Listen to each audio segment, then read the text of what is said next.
Muhammadun Rasulullah alaihi salatullah. Yang nggak mengakui adanya agama, istilahnya kita sekarang ini katakan apa namanya, komunis, boleh saja sah-sah saja secara kehidupan manusia.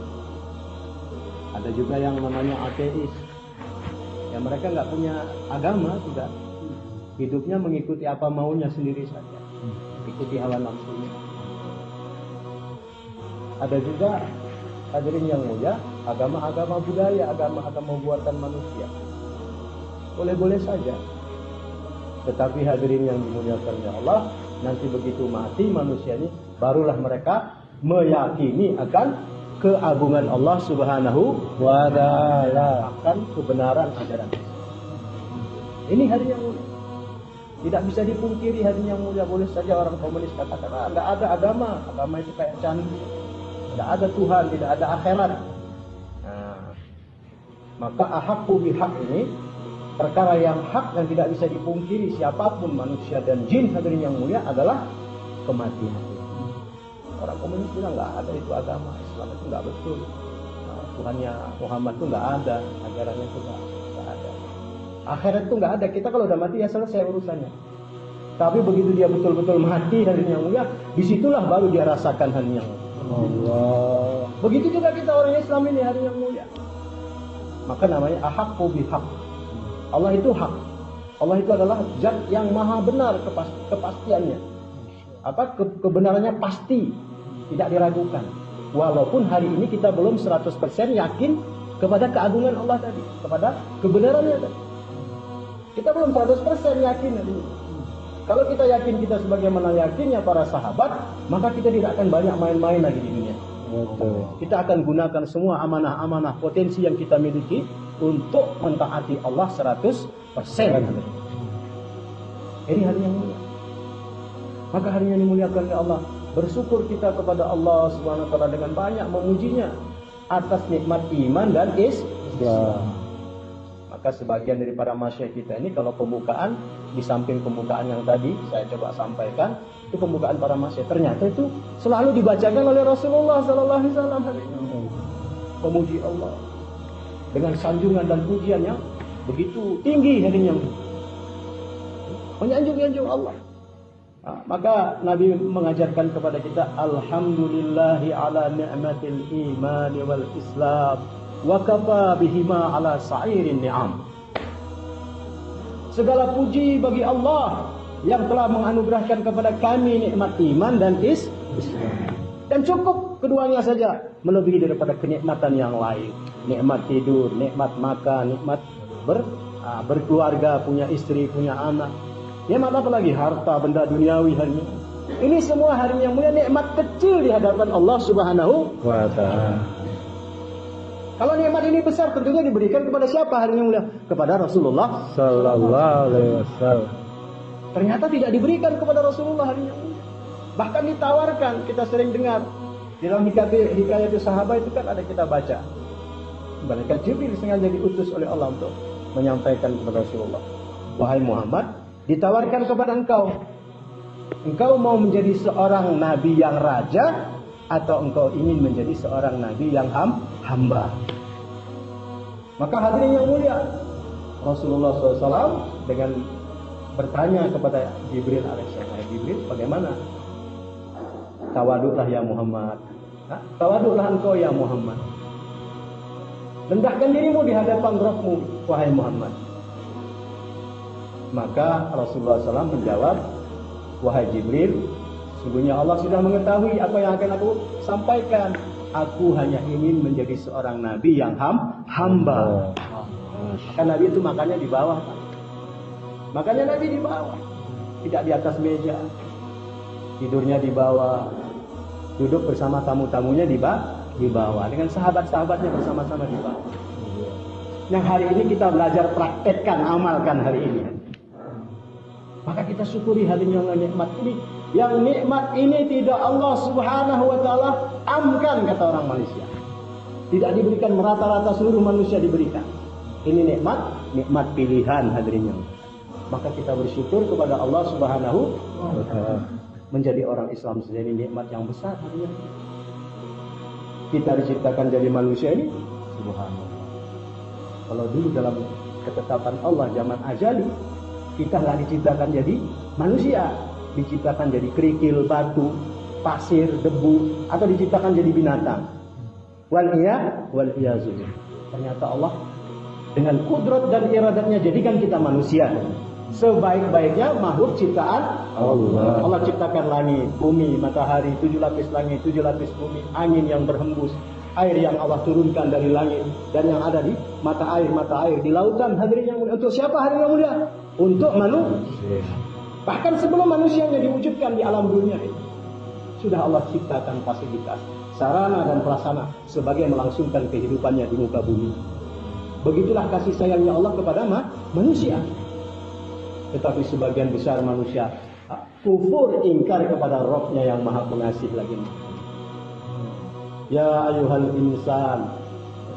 Di surat Al-Infitar Allah bertanya, ya ayyuhal insan, ma gharraka bi rabbikal karim, alladzi khalaqaka fasawwaka fa'adalak fi ayyi suratin ma saa'a rabbuk. Wahai manusia,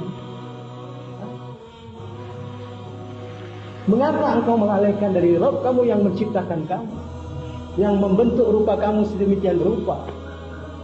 Manusia ini Bapak hadirin yang mulia, walaupun katakanlah seorang laki-laki seperti Bilal, tetap lebih ganteng daripada binatang, daripada monyet, baru kalau orang sini bilang. Tetap mulia, tetap dia lebih bagus penciptaannya daripada makhluk-makhluk yang lain.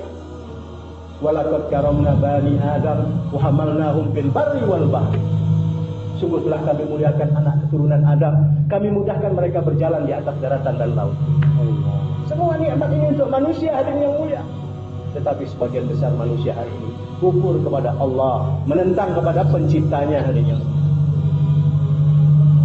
Hadirin yang dimuliakan oleh Allah, maka Allah Subhanahu wa taala mengutus kita, menjadikan kita manusia, memberikan agama, menurunkan agama yang diridhoinya hadirin yang mulia. Ini untuk apa hadirin yang mulia?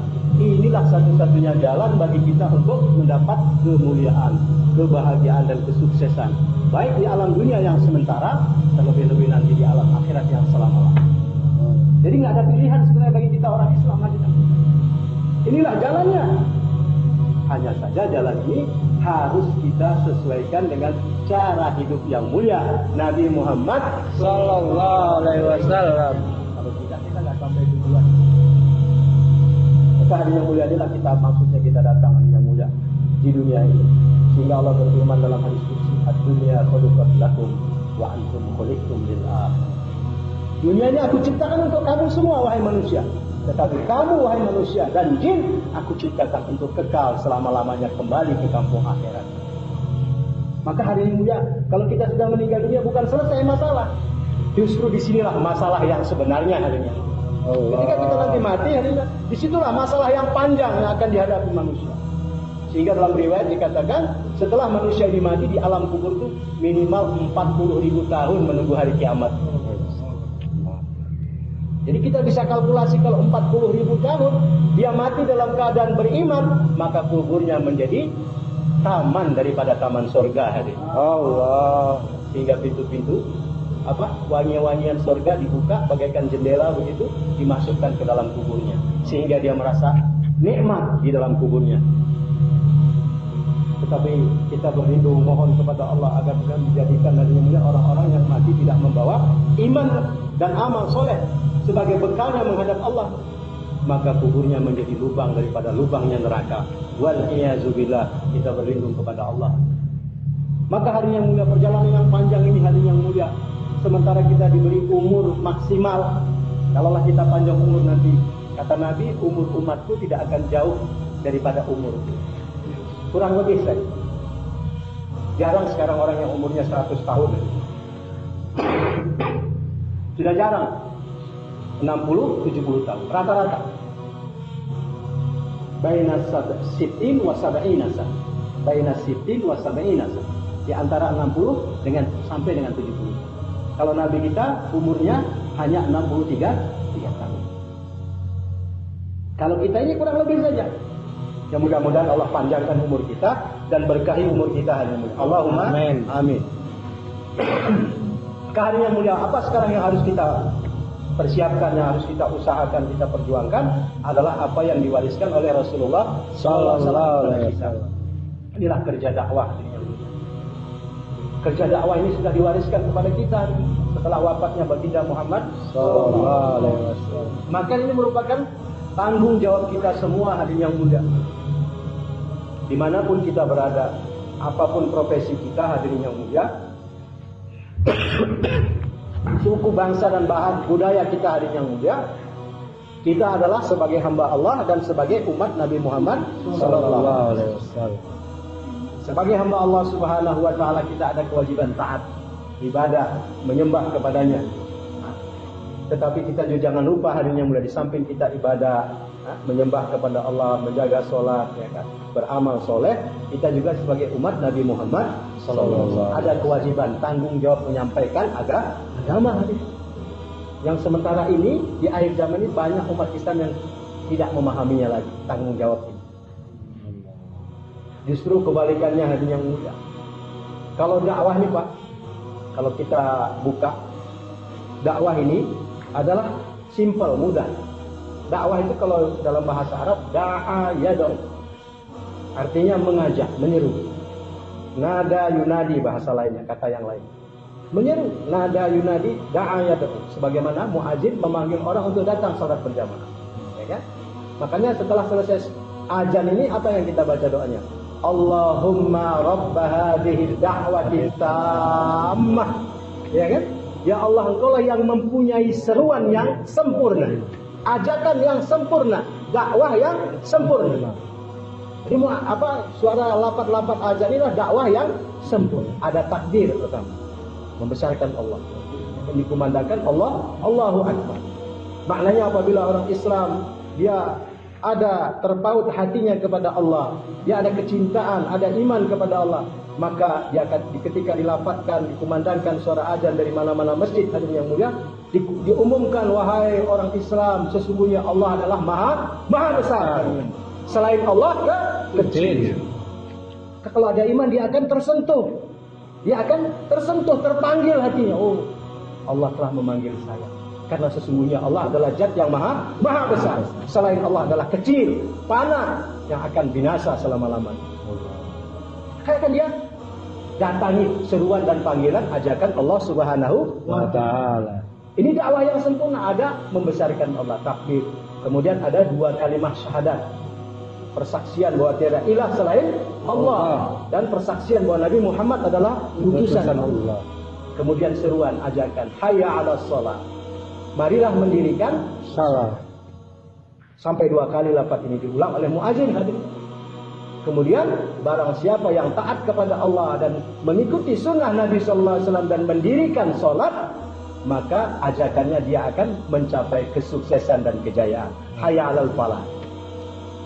Baru setelah itu ditutup dengan takbir lagi dua kali, kemudian persaksian la ilaha illallah. Karena memang tidak ada yang hebat, yang maha hebat hanya Allah. Tidak ada yang berkuasa, yang maha berkuasa dan kekuasaannya kekal hanya Allah Subhanahu wa taala. Kalau di dunia ini orang diamanahkan jabatan, pangkat, kekuasaan sifatnya sementara hadirin yang mulia. Betul ya Allah. Qulillahumma malikal mulk tu'til mulka man tasha' wa tanzi'ul mulka mimman tasha' wa tudhillu man tasha' wa tu'izzu man tasha' biyadikal khair innaka 'ala kulli syai'in qadir. Katakanlah wahai Allah yang mempunyai kerajaan dan kekuasaan. Engkau memberikan kerajaan atau kekuasaan kepada siapa yang Engkau berikan, yang Engkau kehendaki. Dan Engkau mencabut kekuasaan atau kerajaan dari siapa saja yang Engkau kehendaki. Engkau memuliakan siapa yang Engkau kehendaki dan Engkau menghinakan siapa yang Engkau kehendaki. Di tanganmu lah segala kebaikan-kebaikan. Dan Engkau adalah Zat yang maha berkuasa dan kekuasaan Engkau adalah mutlak adanya. Masya Allah. Hadirin yang mulia, inilah maksudnya kita belajar menjadi hamba Allah dan menjadi umat Nabi Muhammad sallallahu alaihi wasallam. Karena Nabi kita diutus sebagai rahmatan lil alamin dan juga untuk seluruh umat manusia. Kalau ayat yang sering kita dengar atau dibacakan oleh para ulama umpamanya dalam pengajian tausiah atau khutbah Jumat, wa ma arsalnaka illa rahmatan lil alamin dalam surat Al-Anbiya. Tetapi ada satu surat lagi hari ini yang mulia di surat Saba namanya, wa ma arsalnaka illa kaffatan linnas basyira wa nazira. Kalau yang tadi Nabi diutus untuk membawa rahmat, memberikan kabar gembira dan peringatan serta membawa perdamaian dengan ajaran yang beliau bawa, tetapi di surat As-Saba ini menunjukkan bahwa syariat agama beliau bukan hanya untuk orang Islam tetapi untuk seluruh umat manusia. Tidaklah kami utus engkau Muhammad kecuali untuk seluruh umat manusia, kafatan linnas. Bukan hanya untuk orang Islam, hadirin yang mulia. Begitulah karena kepahaman yang benar, para sahabat rela meninggalkan Mekah, rela meninggalkan Madinah, Jazirah Arab. Mereka menyebarkan agama, meninggalkan negerinya, dan mereka tidak pulang lagi ke kampung halamannya. Kalau hari ini kita 40 hari nanti balik lagi ke Jakarta, ke Makomi masing-masing. 4 bulan pun begitu hanya.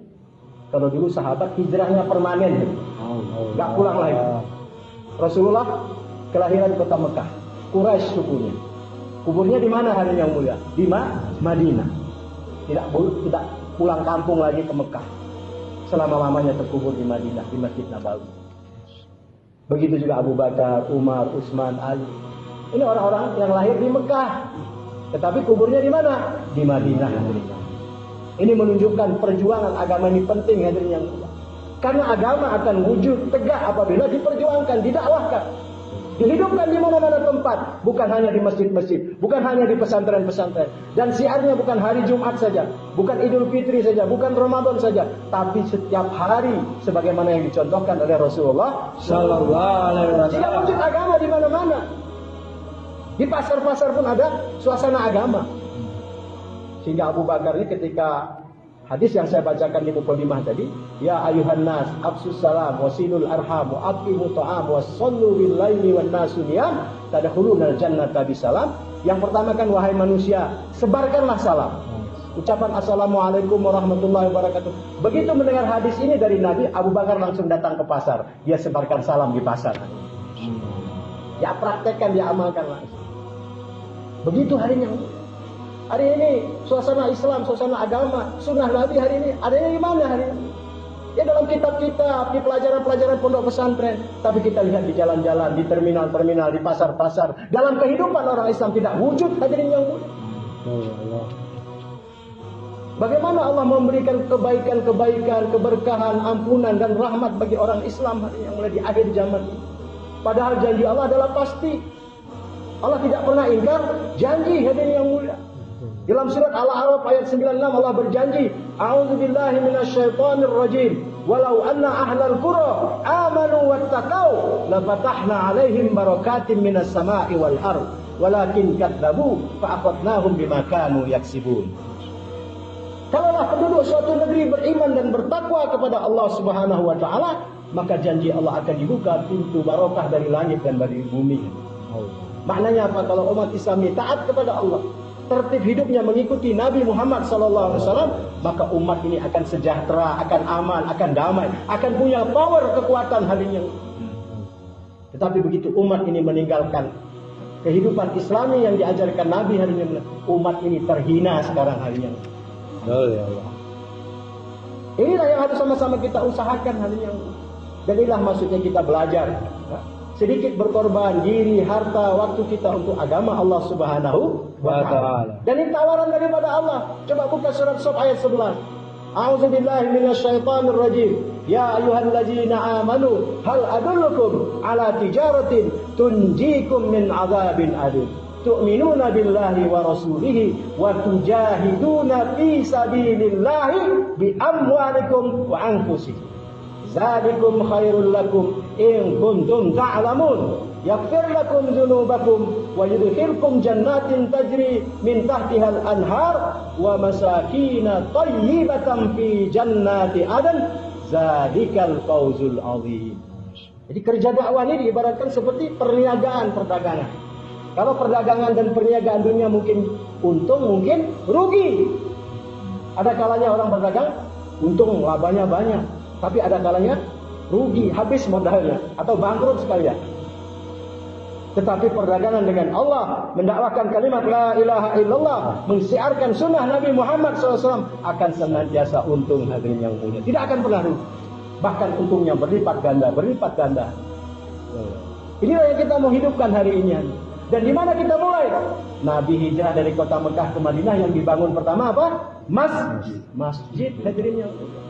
Nabi belum punya tempat tinggal, belum punya rumah. Yang dibangun pertama apa? Masjid. Di masjidlah Nabi nanti membina iman, imaniyat, ibadat, muamalat, muasarat dan akhlak. Jadi setelah 13 tahun ditanamkan kalimat la ilaha illallah sebagai basic iman di dalam hati-hati sahabat yang telah masuk Islam di Mekah, maka 10 tahun pelaksanaan praktek amaliyah Islam yang sempurna, kemudian Islam yang sempurna, 30 juz Al-Quran, 114 surat disebarkan ke seluruh dunia hadirin yang mulia. Sehingga Islam sampai kepada kita. Coba kalau sahabat-sahabat setelah beriman sempurna Islam bersama Nabi telah wafat, mereka duduk-duduk manis saja di Jazirah Arab, di Mekah, di Madinah sana. Kira-kira Islam sampai nggak kepada kita hari ini? Ya. Kita masih menyembah apa tahu? Nggak kenal kepada Allah. Jadi dakwah ini sangat penting hari ini. Orang akan tetap bisa ibadah kalau ada dakwah. Tapi apabila dakwah ditinggalkan lama-lama, orang ibadah lemah. Karena setan kerja setiap hari. Dan setan juga berdakwah untuk menyesatkan manusia, menggoda manusia untuk bermaksiat kepada Allah. Dulunya dia rajin ke masjid 5 waktu, lama-lama tinggal 3 waktu dia ke masjid. Karena digoda terus sama setan. Lama-lama tinggal 1 waktu, sholat ke masjidnya berjamaah. Akhirnya lama-lama tinggalkan sholat berjamaah. Akhirnya lama-lama waktu sholat zuhurnya sudah jam 1, jam setengah 2. Lama-lama dia tinggalkan sholat hadirin yang Allah. Karena setan berdakwah menyesatkan manusia ini kerjanya 24 jam hadirin. Maka harus diimbangi dengan dakwah yang diajarkan Nabi Muhammad SAW. Dan ini tanggung jawab semua orang Islam. Mana dalilnya hadirin? Di surat Yusuf ayat 108. Sebagai SK keputusan dari Allah SWT. Sejak ayat ini diturunkan kepada Nabi SAW. Dalam riwayat saya dengar alim ulama mengatakan dalam kitab-kitab, sebelum diturunkannya surat Yusuf ayat 108 ini, Nabi seperti bersedih. Sedih, galau gitu kalau bahasa sekarang. Nampak dari wajah beliau. Akhirnya Allah Subhanahu wa taala yang Maha mengetahui akan hambanya, akan nabinya, akhirnya menurunkan surat Yusuf ayat 108 melalui malaikat Jibril alaihissalam. Maka dibacakan kepada Rasulullah SAW, kemudian Rasulullah menghafalkannya. Maka Rasulullah SAW tersenyum, tersenyum bahagia. Begitu cerah wajahnya bagaikan bulan purnama tanggal 15. Allah berfirman, A'udzubillahi minasyaitonir rajim. Qul hadhihi sabili ad'u ila Allah ala basiratin ana wa man ittaba'ani wa subhanallahi wa ma'ana minal musyrikin. Surat Yusuf ayat 108. Katakanlah Muhammad, inilah jalan hidupku. Bahkan alim ulama menafsirkan satu-satunya jalan, tidak ada jalan yang lain. Alternatif kedua tidak ada. Satu-satunya jalan hidupnya Rasulullah SAW apa? Mengajak manusia supaya manusia kalau belum beriman dia bagaimana dapat iman, beriman kepada Allah. Kalau dia sudah beriman bagaimana dia taat kepada Allah Subhanahu wa ta'ala. Ad'u ilallah, mengajak kepada Allah supaya beriman dan taat kepada Allah. Ala basiratin, di atas keyakinan yang benar, di atas mata batin. Alim ulama menafsirkan dua dengan melihat dengan penglihatan mata batin. Basirah, bukan basar. Basarnya penglihatan mata, pandangan mata. Dari kita melihat benda-benda ada warna merah, ada warna hitam. Kita nampak melihat gunung Singgalang dan gunung Merapi. Ini pandangan basar namanya. Tapi kalau basirah, mata hati. Keyakinan yang benar. Atau di atas petunjuk Al-Quran dan hadis atau sunnah. Ini tanggung jawab dan tugas siapa? Ana kepada Nabi Muhammad SAW. Wa manittaba'ani, semua orang yang mengikuti aku. Alim ulama menafsirkan ana wa manittaba'ani ana wa man amanabi. Aku dan semua orang yang telah beriman kepadaku. Maknanya tanggung jawab dakwah ini tanggung jawab semua orang Islam hadirin yang bukan tanggung jawab orang-orang tertentu, golongan tertentu. Kalau karena kita ini, kalau di Indonesia pusat dakwah ini markasnya di Kebun Jeruk, ini bukan tanggung jawab orang Kebun Jeruk saja hari yang mulia. Ini tanggung jawab semua orang Islam, mengajak manusia untuk beriman dan taat kepada Allah. Kalau sudah beriman, bagaimana bisa taat kepada Allah? Maka kalau kita konsekuen, kemudian istiqomah, lagi dan lagi kita berusaha dan berjuang, berkorban di jalan Allah dalam mendakwahkan agama, maka nanti di akhir ayat Allah kata, wa ma'ana minal musyrikin. Aku tidak termasuk orang-orang yang menyekutukan Allah. Maknanya apa? Sebelum mati akan diberikan hakikat iman, hakikat la ilaha illallah. Kalau istiqomah dalam dakwah, senantiasa mendengar kebesaran Allah, membicarakan kebesaran Allah, memikirkan kehebatan Allah, melihat kebesaran Allah, maka 4 saluran ini akan masuk ke dalam hati, maka yang ada di dalam hatinya adalah kebesaran Allah, hakikat iman, hakikat la ilaha illallah. Maka ketika sakaratul maut nanti yang keluar apa yang ada dalam hati hadirin, bukan apa yang ada dalam ingatan, memori, tapi apa yang ada dalam hati kita, itulah nanti keluar melalui lisan mulut kita. Insya Allah kita lihat hari yang mulia. Insya Allah berjalan hari yang mulia, kita belum berlari, sahabat-sahabat telah sampai pada tujuannya. Jadi digambarkan para alim ulama, sahabat-sahabat telah mendapatkan radhiyallahu anhum. Allah telah ridho kepada para sahabat. Karena mereka berjuang bersama Nabi, mendampingi Nabi, berkorban bersama Nabi, suka dan duka ditanggung bersama dengan Nabi yang mulia. Maka telah diterima pengorbanan mereka, maka Allah telah ridho kepada para sahabat, dan sahabat pun telah ridho kepada Allah. Dan ini masih ada kesempatan bagi kita umat akhir zaman, berdasarkan surat At-Taubah ayat 100 juga. Kalau tadi surat Yusuf ayat 108, ini sekarang surat At-Taubah ayat 100. Nanti bapak-bapak buka, lihat tafsir dan terjemahan. Umat Islam di akhir zaman, umatnya Rasulullah SAW ini, kalau mengikuti jejak langkah perjuangannya para sahabat, insya Allah mudah-mudahan kita nanti juga diridhoi oleh Allah. Allah berfirman, a'udzubillahi minasyaitonirrajim. Was-sabiqunal awwalun minal muhajirin wal ansar walladzina ittaba'uuhum bi ihsan radhiyallahu anhum wa radu an wa a'adda lahum jannatin tajri tahtaha al-anhar khalidina fiha abada zalikal fawzul azim. Shadaqallahu alaihi. Dan orang-orang yang awal memeluk Islam, orang-orang muhajirin yang asli kota Mekah, kelahiran kota Mekah, itulah sahabat-sahabat Nabi yang pertama memeluk Islam. Kemudian orang-orang Ansar, orang-orang Madinah yang memeluk Islam dan beriman, berjuang bersama Nabi, serta orang-orang yang mengikuti mereka dengan baik. Maknanya peluang dan kesempatan ini masih terbuka bagi umat Islam di akhir zaman ini sampai hari kiamat, kalau mengikuti tertib hidupnya para sahabat tadi. Maka Allah akan ridho kepada kita, dan kita pun nanti akan ridho kepada Allah. Dan Allah janjikan kita akan dimasukkan ke dalam surga yang di bawahnya mengalir sungai-sungai. Ada sungai susu, ada sungai arak yang tidak memabukkan, ada sungai madu hadirin. Sungai bukan kaleng susu hadirin yang mulia. Bukan pabrik susu, bukan dari sapi hadirin yang mulia. Tapi sungai yang mengalir. Dan itu tidak akan pernah kering airnya hadirin. Maka insya Allah hadirin yang mulia ya, ini amanah-amanah yang Allah berikan. Umur kita ini hadirin yang mulia, harta kita, diri kita, waktu kita ini adalah untuk kita perjuangkan untuk agama Allah Subhanahu wa Ta'ala.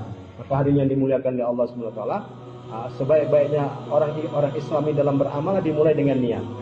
Dimulai dengan niat. Niatul mu'min khairum min amalihi, kata Nabi. Niat orang beriman itu lebih baik dari amalnya, karena dia mewujudkan amal karena ada niat. Kalau nggak ada niat ya nggak jadi amal. Seperti orang naik haji kemarin di bulan Zulhijjah ya kan. Itu karena niatnya sudah lama, ingin berangkat menunaikan rukun Islam yang kelima, ibadah haji, ke Masjidil Haram dan ke Madinah, dengan rukun-rukun yang dijalankan di sana. Karena adanya niat. Maka adanya mulia, bagaimana kita niatkan supaya diri kita dipilih oleh Allah menjadi dai-dainya Allah, memperjuangkan agama. Kemudian Allah SWT ridho kepada kita, dan kita pun insyaAllah akan ridho kepada Allah. InsyaAllah hadirin mulia. Maka inilah kami pun belajar, sama-sama belajar hadirin yang mulia. Dan kita pun baru 40 hari. Bagaimana nanti kita lihat 4 bulan. InsyaAllah ya. InsyaAllah. Sudah 4 bulan dalam negeri, bagaimana bisa berangkat ke India, Bangladesh. 4 bulan juga. Saya sendiri insyaAllah niat negeri jauh. Mudah-mudahan Allah berangkatkan Desember atau di awal tahun 2019. Maka kita lihatkan dulu, kemudian kita buat amal, ya kan? Kita buat amal, buat persiapan. Insya Allah nanti mudah-mudahan Allah pandang pengorbanan kita, nanti Allah mudahkan kita berangkat. Insya Allah ya. Kemudian nanti kita pulang ke tempat kita tinggal masing-masing, maka kita hidupkan amalan di tempat kita, di masjid kita, di rumah kita, di lingkungan kita. Jadi dia dua sayap hadirin yang mulia. Sebagaimana burung kalau dia dua sayap dia akan bisa terbang hadirin. Kan? Hijrah keluar di jalan Allah SWT. Ketika kita kembali maka kita hidupkan amalan di lingkungan di tempat tinggal kita. Amal makomi namanya.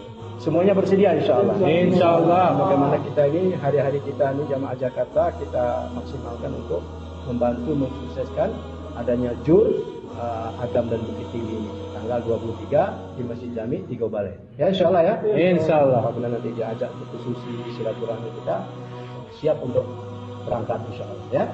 Demikian yang mulia dan jangan lupa nanti malam kita sama-sama niat bangun. Kita banyak doa kepada Allah SWT agar kita dikekalkan, ditambah kepahaman kita, diterima pengorbanan kita dan kita doa untuk umat di seluruh alam. Insyaallah ya. Demikian hari yang mulia supaya sempurna majlis kita ini sama-sama kita tutup dengan baca doa kifarat tadi. Subhanallah bihamdi subhanakallahumma wa bihamdika asyhadu an la ilaha illa anta astaghfiruka wa atubu ilaik. Assalamualaikum warahmatullahi wabarakatuh. Waalaikumsalam. لا إله إلا الله محمد رسول الله